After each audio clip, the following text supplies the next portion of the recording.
নমস্কার বন্ধুরা, east Bengal কালকে খেলতে চলেছে এএফসি চ্যাম্পিয়ন্স লিগ কোয়ালিফায়ারের ম্যাচ, যেখানে ইস্ট বেঙ্গল হারলে খেলবে এএফসি চ্যালেঞ্জ লিগ আর জিতলে খেলবে এএফসি চ্যাম্পিয়ন্স লিগ 2-তে। ইস্ট বেঙ্গল কালকে খেলতে চলেছে আল আরবি এফসি সাথে। আমাদের ভারতের থেকে প্রতিনিধিত্ব করতে চলেছে এশিয়ার মঞ্চে FC East Bengal.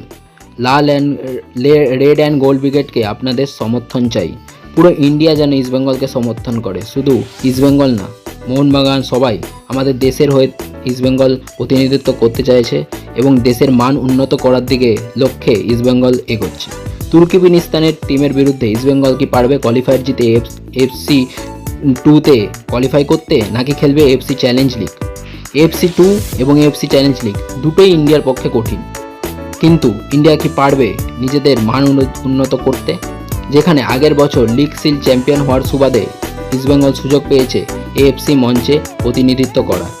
FC champions লিগে ইস্ট বেঙ্গল তুর্কমেনিস্তান, উজবেকিস্তান এদেরকে হারিয়ে কি জিততে পারবে, কি সেমিফাইনাল কোয়ার্টার ফাইনাল পর্যন্ত যেতে পারবে, কতটা উন্নত করতে পারবে নিজেদের খেলা, ইস্ট বেঙ্গলের দিকে নজর রইল।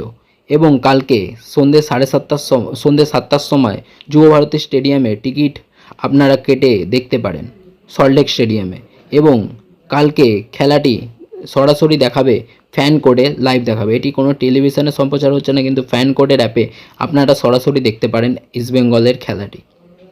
এবং ইস্ট বেঙ্গলের স্কোয়াড ডিটেল সম্পর্কে আলোচনা করা হলো। ইস্ট বেঙ্গলে যেখানে ইস্ট বেঙ্গলের ডিফেন্ডারে আছে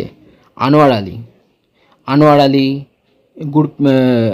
জয় গুপ্তার মতো প্লেয়ার, যেখানে আছে লালচুন লুঙ্গা এবং ন্যাচো। কিন্তু ন্যাচো কিছুদিন আগেই ইনজুরিতে পড়ায় ইস্টবেঙ্গলের জন্য একটু চিন্তার ভাঁজ পড়ল।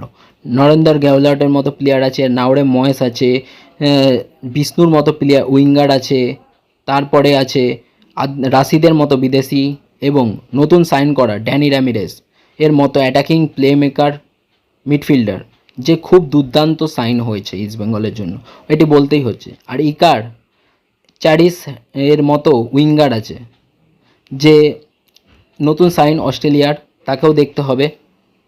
এবং ইকার মতো একটি উইঙ্গার আছে, যদি ভুল বলে থাকি একটু ক্ষমা করবেন, এই উইঙ্গারটি আছে। এবং ইস্টবেঙ্গলের স্ট্রাইকিংয়ে আছে ডেভিড হামার এবং নতুন সাইন করা কিছু ভালো ভালো বিদেশি আসতে চলেছে। এবং ইস্টবেঙ্গলে রয়েছে বিপিন সিংয়ের মতো প্লেয়ার, জেডির মতো প্লেয়ার এবং কিছু ভারতীয় দুর্দান্ত প্লেয়ার ইস্টবেঙ্গলে আছে। অবশ্যই ইস্টবেঙ্গল কি পারবে এদেরকে দিয়ে এফসি চ্যাম্পিয়ন্স লিগের 2-তে কোয়ালিফাই করতে? যেখানে এফসি চ্যাম্পিয়ন্স লিগ 2-তে ইরান, ইরাক এর মতো টিম পড়বে, কাতার, সৌদি আরব, জাপান, কোরিয়ার মতো টিমের সাথে খেলতে হবে, খেলে উঠতে হবে গ্রুপে।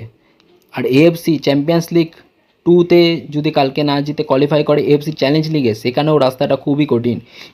উজবেকিস্তান এর মতো টিম এর সামনে পড়তে পারে এবং ইরাকও থাকতে পারে, বাহারিন মতো, জর্ডানের মতো টিম থাকবে, যেটিও প্রচণ্ড মুশকিল এবং কঠিন হতে চলেছে। ইস্টবেঙ্গল কি পারবে এশিয়ার মঞ্চে রেড অ্যান্ড গোল্ড ব্রিগেড হয়ে ইস্টবেঙ্গল সমর্থকদের মান উঁচু করতে, দেখাতে যে তারা শুধু ভারতের মঞ্চে নয়, এশিয়ার মঞ্চেও জিততে এসেছে? কোচ অ্যান্টোনিও লোপেজ হাবাস কি পারবে ইস্টবেঙ্গলকে সেই উচ্চতায় পৌঁছে দিতে, যেই হাবাস আইএসএলে তার কলকাতা টিমের হয়ে খেলানো খুবই সফল ছিল, যেমনি এটিকেতে, মোহনবাগানে? ইস্টবেঙ্গলকে কি সেই উচ্চতায় তুলে দিতে পারবে অ্যান্টোনিও লোপেজ হাবাস? তার tactics master class, attacking defence, শক্ত করে অ্যাটাকিং দুর্দান্ত, সে কি পারবে ইস্টবেঙ্গলকে সেই উচ্চতায় তুলে দিতে? তাই ইস্টবেঙ্গলের সমর্থন করতে আপনারা সরাসরি কমেন্টে আসুন আর কালকে লাইভ দেখার জন্য তৈরি হন। আর ইস্টবেঙ্গলের সমর্থনরা এক কথা বলুন একবার, জয় মা ইস্টবেঙ্গল। নমস্কার, ধন্যবাদ।